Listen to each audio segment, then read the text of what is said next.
Deep state के हर प्यादे पर अब भारत सरकार का चाबुक चल रहा है, चाहे वो जॉर्ज सोरोस हो, यूएसएआईडी या फिर एमनेस्टी इंटरनेशनल। खबर आई है कि कल इन्फोर्समेंट डायरेक्टरेट ने सोरोस के फंड्स पे पल रही कुछ कंपनियों पर छापा मारा है। ये कौन सी कंपनीज हैं, सोरोस से इन्हें फंडिंग कैसे हो रही थी, कितनी हो रही थी, सारे सवालों के जवाब हम आपको देंगे। लेकिन उससे पहले kindly subscribe to our YouTube channel, हमें आपके सपोर्ट की जरूरत है। न्यूज रिपोर्ट्स के मुताबिक कल बेंगलुरु में 8 लोकेशंस पर ईडी ने रेड डाली। इन लोकेशंस में जिन कंपनीज के प्रेमाइसेस थे वे ओपन सोसाइटी फाउंडेशन से कनेक्टेड है।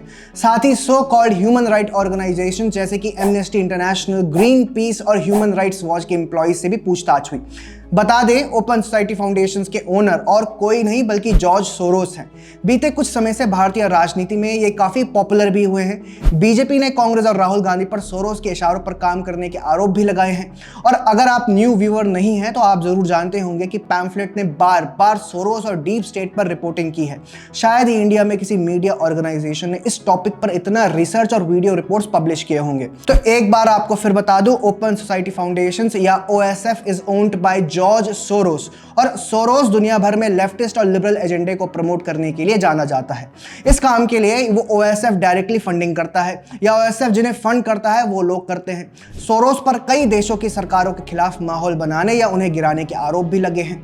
आपको याद होगा 2 साल पहले जॉर्ज सोरोस ने भारत के पीएम नरेंद्र मोदी के खिलाफ पब्लिकली बयान भी दिया था। India is an interesting case. It's a democracy, but its leader, Narendra Modi, is no Democrat.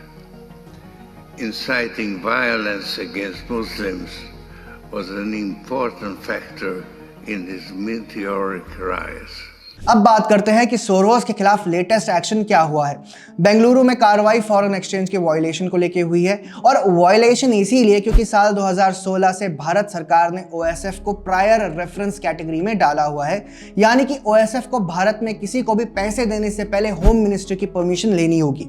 लेकिन ओएसएफ क्या कर रहे थे, ये दूसरी कंपनीज में एफडीआई या कंसल्टेंसी फीस के नाम पर ये अपने फंड्स भारत में लाए और फिर ये पैसा बाकी एनजीओज को गया।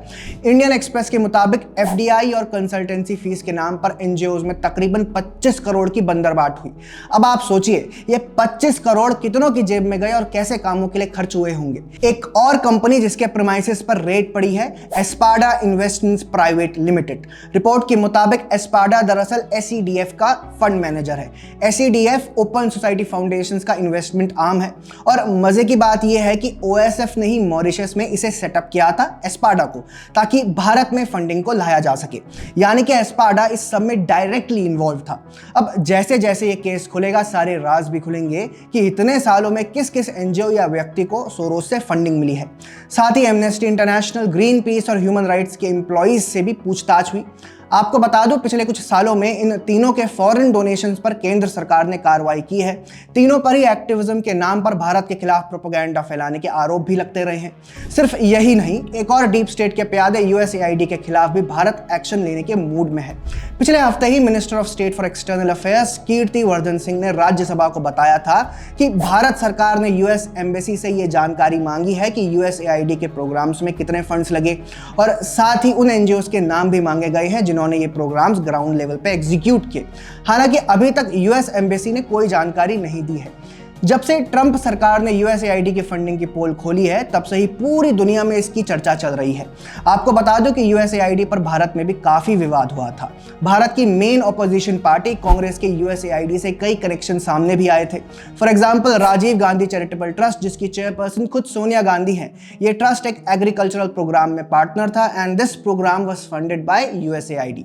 सिर्फ यही नहीं, और भी कई रिपोर्ट्स में यह बात पता चली थी कि राहुल गांधी के एडवाइजर्स भी यूएसएआईडी से कहीं ना कहीं कनेक्टेड है।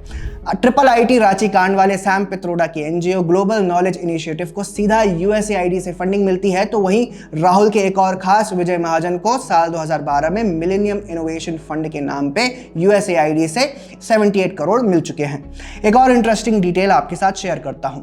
ऑथर सेमू भट्ट ने अपने एक आर्टिकल में बताया था कि कैसे राहुल गांधी 2023 में उज्बेकिस्तान गए थे और उस समय उज्बेकिस्तान में यूएसएआईडी की फॉर्मर एडमिनिस्ट्रेटर समंथा पावर भी मौजूद थी। ऐसे इत्तेफाक राहुल गांधी के साथ ही होते हैं। तो बात यह है कि एक तरफ अब सोरोस पर शिकंजा कस रहा है, दूसरी तरफ यूएसएआईडी के प्रोजेक्ट्स की डिटेल्स मांगी गई हैं।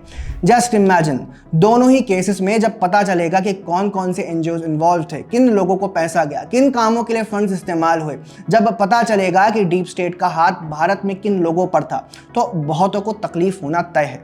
मोदी सरकार एक तरीके से यह भी इंश्योर कर रही है कि अगले किसी भी चुनाव में डीप स्टेट या इसके एसेट्स का कोई प्रभाव ना रहे, क्योंकि बीते कुछ सालों से ऐसे कई दावे किए गए हैं कि deep state has been promoting and running anti Modi agenda in India. USAID और ओएसएफ पर लेटेस्ट एक्शन भारत का डीप स्टेट को करारा जवाब है। इस मामले पर आपके क्या विचार है, कमेंट सेक्शन में हमें जरूर बताएं। जय हिंद।